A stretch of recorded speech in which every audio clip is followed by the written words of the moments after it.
Olá, moçada da produção. Essa é a videoaula número 10, com o tema Energia Potencial e Conservação da Energia. Esperamos que este conteúdo sirva de revisão para aqueles alunos que assistiram à aula presencial, mas que ainda apresentam dúvidas com relação aos conceitos, para que possam resolver as atividades que nós propusemos numa lista de exercícios. E sirva também como material de apoio para aqueles alunos que não puderam assistir à aula presencialmente e que vão, através do vídeo, estudar o conteúdo trabalhado em sala de aula e, a partir deste vídeo, resolver as questões que foram propostas na lista de exercícios. Vamos então ao conteúdo do vídeo. Energia potencial. Energia potencial está associada à posição de um sistema, de um arranjo, de uma configuração de objetos que exercem forças uns sobre os outros. Dois sistemas são muito utilizados na física: o sistema bloco-terra e o sistema massa-mola. Vamos observar o sistema bloco-terra. Nós temos o nosso planeta, essa linha pontilhada está representando um nível de referência, e essa caixa, e este bloco, vai ser deslocado, vai mudar de posição através de um agente externo, por exemplo. Evidentemente, quando este bloco muda de posição em relação ao nível de referência, nós dizemos que está havendo a mudança na energia potencial, devido à mudança na posição do objeto. Essa energia potencial vai ser chamada de gravitacional por causa da ação da força da gravidade. Vamos já estudar, em particular, este sistema. O outro sistema é o sistema massa-mola. Este ponto O representa a posição do bloco para a qual a mola não está deformada, a mola está totalmente relaxada. O ponto B é o ponto para o qual a mola se encontra alongada. E o ponto A, o ponto C, é o ponto no qual a mola está comprimida. Tirando o ponto O, que é o ponto onde a mola não está deformada, consequentemente ela não exerce força sobre o bloco, dessa forma ela não consegue realizar trabalho. Tá? Fora desta posição, a mola exerce força sobre o bloco, sobre a caixa, e ela então vai realizar um trabalho, produzindo então uma transformação de energia. Então, quando a energia está sendo transformada, significa dizer que esta mola tinha energia armazenada. E nós vamos estudar como determinar essa energia armazenada no sistema massa-mola. Então, vamos agora estudar cada um dos sistemas. Primeiro, o sistema gravitacional, sistema bloco-terra. Ora, essa energia potencial vai ser modificada pela ação da força da gravidade, que vai realizar um trabalho sobre a caixa. Veja, nós vamos transferir essa caixa de uma posição, que eu vou chamar de H0, para uma posição final H. Por causa desta mudança de posição, a força-peso ao longo do deslocamento, observe a imagem, a força-peso ao longo do deslocamento realiza um trabalho. Veja que o trabalho realizado pela força gravitacional é negativo, tendo em vista que a força gravitacional tem sentido contrário ao deslocamento, ao vetor deslocamento. E aí, este trabalho negativo nos informa que a energia potencial desse sistema bloco-terra está aumentando. Sempre que a força gravitacional realiza um trabalho negativo, é porque a energia potencial do sistema bloco-terra vai aumentar. Ok?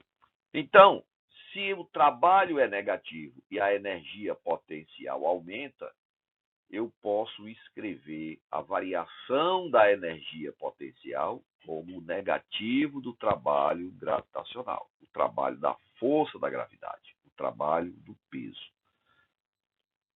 Veja, variação em física é final menos inicial. Então, observe que nesta posição H, a energia potencial gravitacional do sistema bloco-terra é maior do que a energia potencial deste sistema na posição H0. Então, quando esse bloco saiu da posição H0 para a posição H, a força gravitacional realizou um trabalho negativo. Por isso, a energia potencial gravitacional aumentou. Então, quando eu fizer a diferença entre a energia potencial gravitacional final, que é na posição H, menos a energia potencial gravitacional na posição inicial, H0, essa diferença final menos inicial vai dar positiva. Se essa diferença, se esta variação é positiva, eu não posso igualar essa diferença, esta variação, ao trabalho. Por quê? Porque o trabalho é negativo. Então, eu preciso acrescentar este sinal negativo para que, multiplicado pelo negativo do trabalho, dê um valor positivo, para que a equação fique coerente. Então, lembre que este negativo não está relacionado com o trabalho da força gravitacional. Este negativo é o sinal adicional a esta equação para que, calculando, determinando o trabalho da força gravitacional, quando essa caixa sai da posição H0 para a posição H, que vai ser negativo, torne esta expressão positiva, que é o que equivale à variação da energia interna, né? A variação da energia interna vai ser, da energia potencial gravitacional vai ser positivo, tá bom? Então, esse negativo aqui é um sinal adicional para tornar essa expressão verdadeira, tá? E aí, esse trabalho pode ser calculado utilizando essa expressão, né? O ΔU é a energia final, a energia potencial inicial. O ΔU é a energia potencial gravitacional final menos a inicial. E este menos trabalho da força gravitacional vai se transformar em mgh final menos mgh inicial. Esse H final menos H inicial é o ΔH. Ok? Então, nós temos a relação entre variação de energia potencial gravitacional com o trabalho da força gravitacional. Vamos agora ao sistema massa-mola. Também essa energia armazenada na mola, que a gente chama de energia potencial elástica, está relacionada com o trabalho da força elástica. Tá? Então, observe, né? Nesta configuração, a mola vai ser deformada ao sair da posição O para a posição B ou para a posição C. E ao ser liberada, a mola faz um trabalho de recuperação da sua forma original, né? Então, nessa configuração, o sistema massa-mola ou o sistema bloco-mola trocam forças durante a deformação da mola, ou na elongação ou na compressão. A energia associada a esse sistema é chamada de potencial elástica, né? E a sua variação, também como a força gravitacional, né, é igual ao negativo do trabalho realizado pela força elástica, pela mesma razão. O ΔU é igual a menos o trabalho da força elástica, onde o trabalho da força elástica é 1 meio de K vezes x final ao quadrado menos o x inicial ao quadrado, onde o x representa a deformação da mola. Digamos que a mola saiu do ponto O para o ponto B. Então, a distância entre o ponto de equilíbrio e o ponto B é exatamente o valor de x, o valor da deformação do bloco. E nesse caso, se ela saiu do ponto O para o ponto B, o x0 seria 0, né? Porque o ponto O é o ponto onde a mola não está deformada. Ok? Se ela sair, se você quiser calcular o trabalho da mola de um ponto, entre dois pontos, onde nenhum deles é o ponto O, é que você vai usar essa expressão completa, né? O x final ao quadrado menos o x inicial ao quadrado. Ok? Isso vai me dar o trabalho da força elástica. E esse trabalho é a energia potencial elástica final menos a energia potencial elástica inicial. Força conservativa e força dissipativa. O que é que nós chamamos de força conservativa e de força dissipativa? Nas situações em que o trabalho da força no percurso de ida é igual ao negativo do trabalho dessa força no caminho de volta, trabalho da ida igual ao negativo do trabalho de volta, a energia associada a esse sistema é do tipo potencial. E dizemos que essa força é conservativa. Vamos lembrar do trabalho da força gravitacional, né? Quando você leva a caixa da posição H0 para a posição H, num nível mais elevado em relação à superfície da Terra, o trabalho neste percurso, o trabalho da força gravitacional nesse percurso é negativo. Mas quando esse bloco é trazido da posição H para a posição H0, neste caminho de volta, o trabalho da força gravitacional é positivo, porque a força gravitacional vai ter o mesmo sentido do vetor deslocamento. Então veja que esses dois trabalhos têm o mesmo módulo, porém um é positivo e o outro é negativo. Por isso que nós dizemos que o trabalho no caminho de ida é igual ao negativo do trabalho do caminho de volta, né? O módulo dos dois trabalhos tem o mesmo valor numérico, tá? Então, para que essa igualdade seja verdadeira, é preciso da inclusão deste sinal negativo. Então, quando isso acontece, nós dizemos que a força é conservativa. E observe também que o trabalho realizado por essa força não depende do caminho, não depende da trajetória, só depende da posição inicial e final. Só depende, na realidade, do desnível entre a posição inicial e a posição final. Então, uma força é chamada dissipativa quando a energia transformada pelo seu trabalho não pode ser recuperada. Então, enquanto a força gravitacional é conservativa, a força elástica é conservativa, a força de atrito é dissipativa. Por quê? Porque a força de atrito produz energia térmica, faz aparecer o calor, né? E aí essa produção de energia térmica não pode ser recuperada. A produção de energia térmica transforma a energia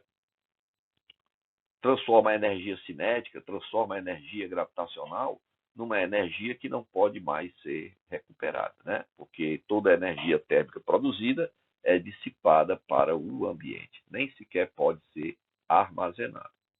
Então, nós chamamos esse tipo de força dissipativa.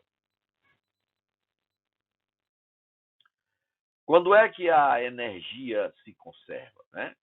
E o que é energia mecânica? Veja, nós vamos chamar de energia mecânica a soma da energia potencial, U, com a energia cinética, K. Então, a soma da energia potencial com a energia cinética é o que nós vamos denominar de energia mecânica, que nós vamos representar dessa forma. Energia mecânica nada mais é do que a soma da energia potencial com a energia cinética. Ora, a energia cinética é a energia associada ao movimento. Para ter energia cinética é preciso ter velocidade. E a energia potencial, nós vimos dois modelos, né? Essa energia potencial pode ser gravitacional como pode ser elástica, como pode ser ambas, tá? Vai depender do sistema apresentado. Lembre que a energia potencial gravitacional é mgh. A energia elástica é kx ao quadrado sobre 2, onde o x representa a deformação da mola. E a energia cinética é a massa vezes a velocidade ao quadrado dividido por 2. Lembrem essas expressões que nós vamos precisar na hora de resolver problemas. Observe a imagem. Nessa imagem nós temos uma criança descendo um toboágua. Observe que ela se encontra a uma altura h do nível da piscina, digamos. E ela vai então descer com o atrito praticamente desprezível devido a essa película de água, né, que está descendo este toboágua. Então, essa água colocada no toboágua é para diminuir o máximo possível o atrito à medida que a criança vai descer essa estrutura. Então, veja que se a força de atrito for desprezada, se esta água for capaz de fazer com que a criança escorregue sem haver produção de calor à medida que ela desce o toboágua, nós dizemos que esse sistema está isolado, onde só atuam forças conservativas, né? No caso, a força gravitacional, que vai transformar a energia potencial gravitacional em energia cinética, energia de movimento. Não vai haver produção de calor. E aí nós dizemos que o sistema é isolado. E quando o sistema é isolado, a energia mecânica permanece constante. Ou seja, a soma da energia potencial com a energia cinética é constante. Você vai ter apenas a transformação de uma espécie na outra. Veja a situação, olha. Eu vou pegar 2 pontos nesse toboágua, tá? Ponto A, ponto B, dentro do toboágua. Quando a criança passa pelo ponto A, ela vai ter uma energia potencial gravitacional, associada ainda ao desnível que ela se encontra do nível da piscina, e uma energia cinética, que ela já ganhou energia cinética ao longo do caminho. Quando ela passar pelo ponto B, a energia potencial gravitacional já vai ser menor, mas a energia cinética vai ser maior. E aí nós podemos resolver qualquer problema utilizando esta igualdade. A energia mecânica no ponto A é igual à energia mecânica no ponto B. Isso quer dizer o quê? Que a energia potencial gravitacional no ponto A, somado com a energia cinética no ponto A, esta soma tem que ser igual à soma da energia potencial gravitacional no ponto B com a energia cinética no ponto B. Olhando a figura com calma, você percebe que de A para B, a energia potencial diminui. A energia potencial gravitacional vai diminuir, mas a energia cinética vai aumentar de A para B. Então, enquanto a cinética aumenta, a potencial gravitacional diminui, mas a soma das duas permanece constante. Isso porque não há a presença de forças dissipativas, força de atrito. E isto, sempre que acontecer, nós vamos resolver os problemas utilizando a conservação da energia mecânica. Na resolução de problemas, observe a imagem, né?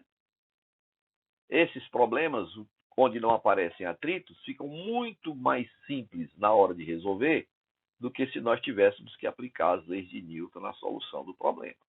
Veja, este bloco vai sair da posição H1 ao longo desta curva em azul e vai passar pela posição H2 e depois pela posição H3.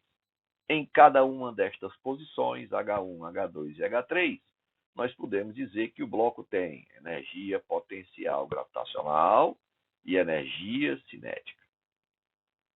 Veja que a soma das duas energias, a energia potencial gravitacional com a energia cinética, a soma das duas vai permanecer constante ao longo de todo o caminho.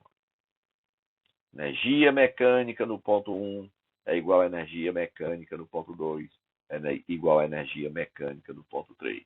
Porque nós estamos admitindo que não vai haver atrito ao longo deste caminho. Então, os problemas se tornam muito simples na hora de resolver se o sistema for um sistema conservativo, um sistema onde não vão aparecer forças de atrito. Bom?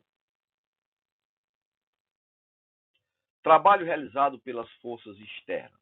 Veja, quando não existe atrito, o trabalho realizado sobre um sistema é igual à variação da energia mecânica. E nós podemos escrever esta expressão. O trabalho realizado pelas forças externas é igual à variação da energia mecânica. Ou seja, a soma da variação da energia potencial com a variação da energia cinética entre os dois pontos onde o sistema se moveu. Então, isso eu só posso fazer quando não existe atrito, que vai produzir, né? A presença de atrito vai produzir energia térmica, tá bom? Porém, quando uma força de atrito, né, no caso atrito cinético, né, porque o atrito estático não realiza trabalho, quando a força de atrito cinético agindo no sistema realiza trabalho, vai aparecer energia térmica. E aí, esse sistema vai sofrer uma variação na energia mecânica. A energia mecânica não vai ser constante, tá?